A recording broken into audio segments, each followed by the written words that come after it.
അതെന്ത് വസ്തു രൂപമാണ്?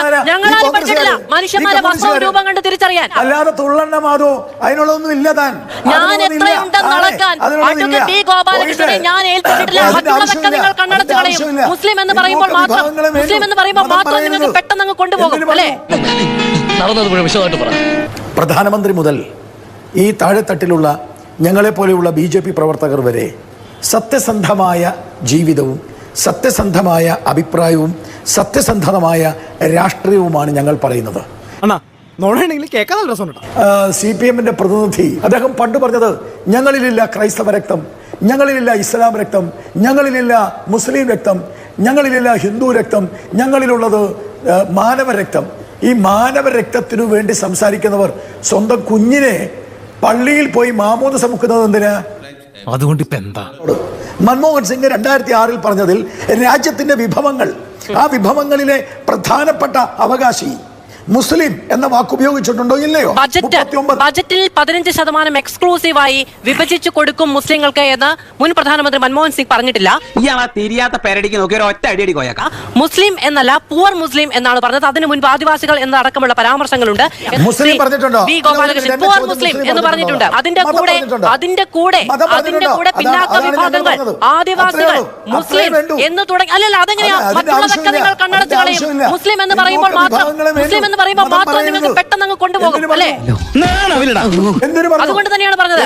പിന്നെ അല്ലല്ല, CAA ഇന്ത്യയിലെ മുസ്ലിങ്ങൾക്കെതിരല്ല എന്നിട്ട് അവർ പറഞ്ഞു പേടിപ്പിച്ചു, ഇവർ പറഞ്ഞു പേടിപ്പിച്ചു എന്ന് പറഞ്ഞില്ലേ? 2019 ദുംകയിൽ, ജാർഖണ്ഡിൽ പ്രധാനമന്ത്രി പറഞ്ഞെന്താ? CAA-ക്കെതിരെ പ്രൊട്ടസ്റ്റ് ചെയ്യുന്നവരുടെ വസ്ത്രം കണ്ടാൽ അറിയാം എന്ന് പറഞ്ഞത് എന്ത് വിചാരിച്ചിട്ടാണ്? സ്വന്തം ഇഷ്ടത്തിന് തട്ടിവിടുന്ന എന്താ സംശയം? ശരിയല്ലേ? പ്രതിഷേധിക്കുന്നവരുടെ വസ്ത്രം മാത്രമല്ല, രൂപം കണ്ടാലും അറിയാം. അതെന്ത് വസ്തു രൂപമാണ്? ഞങ്ങളാരും പഠിച്ചിട്ടില്ല മനുഷ്യന്മാരെ വസ്തു രൂപം കണ്ട് തിരിച്ചറിയാൻ. ആ പഠിപ്പ് നിങ്ങളുടേതാണ്. മാന്യതയുള്ള മാധ്യമങ്ങൾ കൃത്യമായി പറയണമായിരുന്നു. നിങ്ങൾ പറഞ്ഞില്ലല്ലോ. എന്ത് പറയണമായിരുന്നു? അല്ല, രാജ്യത്തെ ജനങ്ങളെ വസ്തു രൂപം കൊണ്ട് തിരിച്ചറിയണം എന്ന് മാന്യതയുള്ള മാധ്യമങ്ങൾ പറയണമായിരുന്നോ?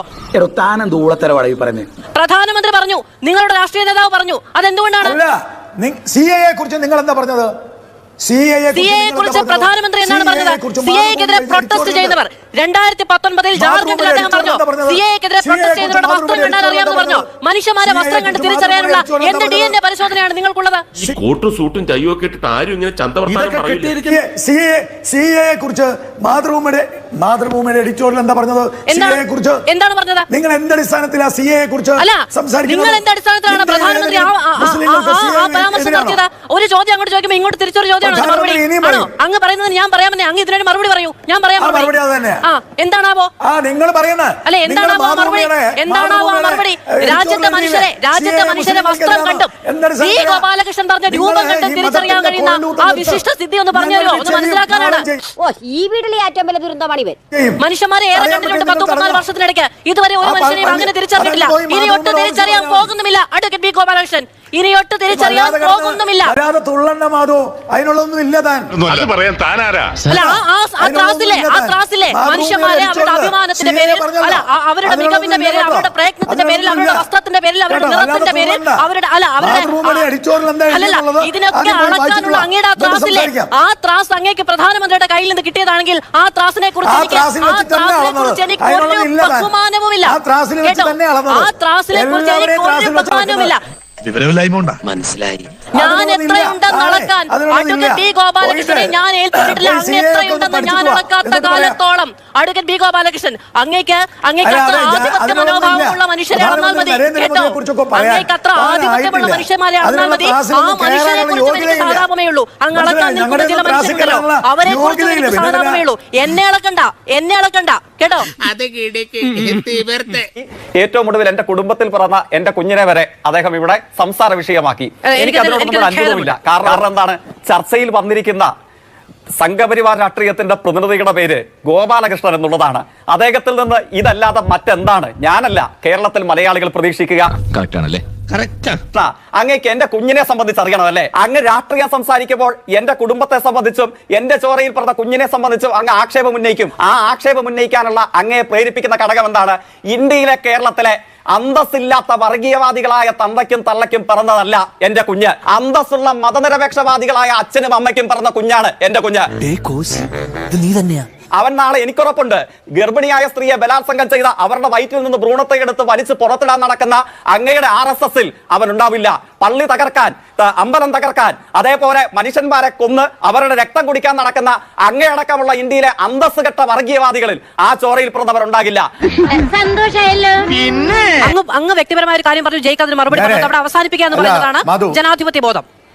ഇത് ജയിക്കിന്റെ കുടുംബത്തിന്റെ മതവിശ്വാസത്തെ പറ്റിയുള്ള ഒരു ചർച്ചയല്ല. ഞാൻ ഒരാൾ സംസാരിക്കുമ്പോൾ ഇടപെടില്ല. അയാൾ സംസാരിക്കുമ്പോൾ ഞാൻ എതിർത്ത് സംസാരിക്കാനുമില്ല. പക്ഷേ ഇനി അയാൾ സംസാരിച്ചാൽ ഞാൻ ചർച്ച അവസാനിപ്പിക്കും. എനിക്ക് അത്രേ ഉള്ളൂ. നിങ്ങൾ നിർത്തേണ്ടി വരും, അല്ലെ അയാളെ മൈക്ക് ഓഫ് ചെയ്യേണ്ടി വരും. നിനക്ക് പറ്റൂലേ കളഞ്ഞിട്ട് പോടേ.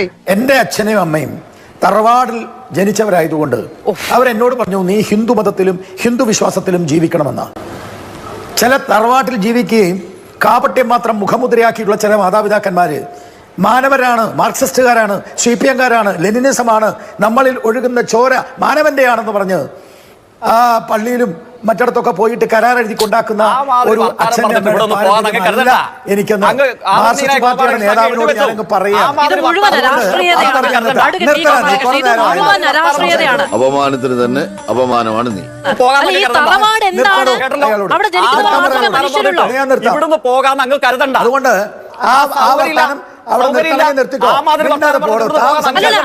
എനിക്കിതിൽ ഇടപെടാൻ കഴിയില്ല. ഗോപാലകൃഷ്ണൻ, അങ്ങ് അദ്ദേഹത്തെ വളരെ വ്യക്തിപരമായാണ് അധിക്ഷേപിക്കുന്നത്. ഇതാണ് അങ്ങയുടെ മര്യാദ. ഞാൻ അങ്ങനെ തന്നെ പറയും. അങ്ങനെ മര്യാദ. നിനക്ക് വല്ല പ്രാന്തണ്ട ഈ ഉളകളോട് വർത്താനം പറയാൻ.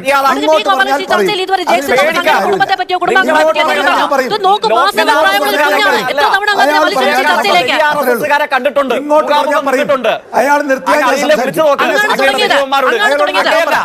ഇതിലും ഹീനമായ രാഷ്ട്രീയമായ അധിക്ഷേപങ്ങൾ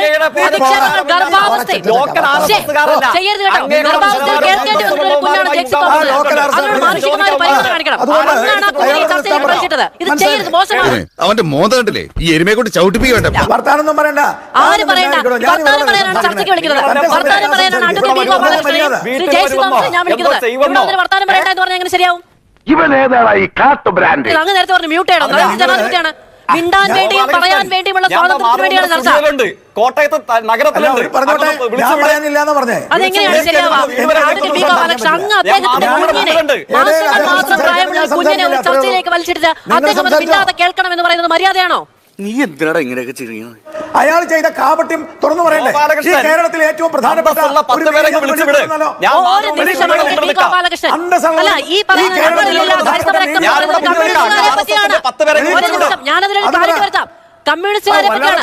JC തോമസ് അടക്കം കമ്മ്യൂണിസ്റ്റുകാരനാണെന്ന് സ്വയം അടയാളപ്പെടുത്തിയ കമ്മ്യൂണിസ്റ്റ് പാർട്ടിയിൽ അംഗത്വമുള്ള മനുഷ്യനെ പറ്റിയാണ്. ഒരു വ്യക്തിയുടെ ജീവിതം, അതിന്റെ രാഷ്ട്രീയമൊക്കെ നിർണ്ണയിക്കാൻ ഒരു കാലപരിധിയുണ്ട്. ആ സമയത്ത് JC തോമസിന്റെ മകൻ കമ്മ്യൂണിസ്റ്റുകാരനാവുകയാണെങ്കിൽ അവൻ തീരുമാനിക്കും. ജനിക്കുമ്പോഴേ കമ്മ്യൂണിസ്റ്റുകാരനാകാൻ ഇത് മതമല്ല, രാഷ്ട്രീയമാണ്. അതിന് ബോധം വേണം. നിങ്ങളൊരു മണ്ടനായി പോയല്ലോ. അങ്ങനെ രാഷ്ട്രീയ പാർട്ടികൾ ഉത്തരവാദിത്ത ബോധത്തോടെ പ്രതിനിധികളെ അയക്കുന്ന രാഷ്ട്രീയം പറയാനാണ്, കുടുംബത്തിരിക്കുന്നവരെ പറയാനല്ല. ഇവിടെ രാഷ്ട്രീയം പറഞ്ഞതാണോ? നരേന്ദ്രമോദി നുണയനാന്ന് പറഞ്ഞത് രാഷ്ട്രീയം പറഞ്ഞതാ? അങ്ങ് അതിന് മറുപടി പറഞ്ഞു. ഇത്ര പ്രധാനമന്ത്രി ഞാൻ പറഞ്ഞില്ല എനിക്ക് രാഷ്ട്രീയമായി ബാധില്ല. അങ്ങ് മറുപടി പറഞ്ഞു. അങ്ങ് ഇവിടെ വന്നിട്ട് ചോദിച്ചു, അങ്ങനെ പൊള്ളിയല്ലോ. അങ്ങ് പറഞ്ഞോ ശ്രീ ഗോപാലകൃഷ്ണൻ, രാജ്യത്തിന്റെ പ്രധാനമന്ത്രി നിങ്ങൾ നുണയനാണെന്ന് പറഞ്ഞില്ലേ? അത് മോശമായി പോയില്ലേ? അത് പിൻവലിക്കണ്ടേ? നിങ്ങളുടെ നേതാക്കൾ ഇന്ന നുണ പറഞ്ഞിട്ടില്ലേ എന്ന് പറഞ്ഞു. അങ്ങേക്ക് പൊള്ളിയില്ല.